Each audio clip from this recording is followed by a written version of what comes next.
videoda sizə Azərbaycan dili 6-cı sinif dərsliyindəki fironlar və ehramlar mövzusuna aid müxtəlif resurslar hazırlaya biləcəyinizi göstərəcəyik. İlk olaraq axtarış bölməsinə mövzunun adını və sinfi daxil edirik. Azərbaycan dili 6-cı sinif fironlar və ehramlar. Alət bu mövzu üzrə müxtəlif mənbələrdən məlumatları toplayaraq bizə təqdim eləyir. Daha sonra təqdim olunan mənbələr arasından bizə uyğun olanları seçirik və həmin məlumatların xülasəsini hazırlamaq üçün alətə sorğu veririk. Qeyd eləyək ki, mümkün olduqda rəsmi və etibarlı mənbələrdən istifadə eləmək tövsiyə olunur.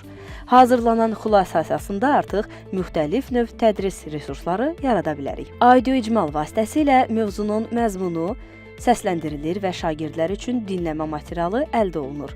Bəşəriyyət öz gücünü nəhəng daşlarla ifadə edirdi. Vizual olaraq. Qeydlərimizdəki dünyanın 7 möcüzəsini bir anlıq təsəvvür edək. Video icmal funksiyası mövzunu vizual təqdimat şəklində hazırlayaraq daha cəlbedici öyrənmə imkanı yaradır.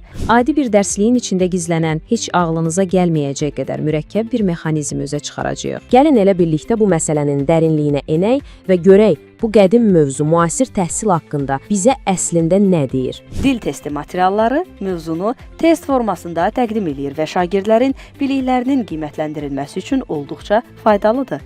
Öyrədici kartlar isə fironlar və ehramlar mövzusunu daha dərindən mənimsəməyə kömək edir və mövzu ilə bağlı dil qaydalarını əhatə edir. Data cədvəli bölməsində mövzunun ümumiləşdirilmiş strukturu təqdim olunur. Bu cədvəl müəllimə dərsin məzmun xətti üzrə formalaşan bacarıqları izləməyə və uyğun tapşırıq tiplərini müəyyən eləməyə kömək edir. Hesabatlar bölməsi vasitəsilə isə müəllimlər müxtəlif formatlarda materiallar hazırlaya bilərlər. Buraya metodik təlimatlar, qiymətləndirmə çərçivələri, söz ehtiyatı bələdçiləri və digər faydalı sənədlər daxildir. Beləliklə, notebook elm aləti müəllimlərin vaxtına qənaət eləməklə yanaşı, dərslərin daha sistemli təşkilinə dəstək olur.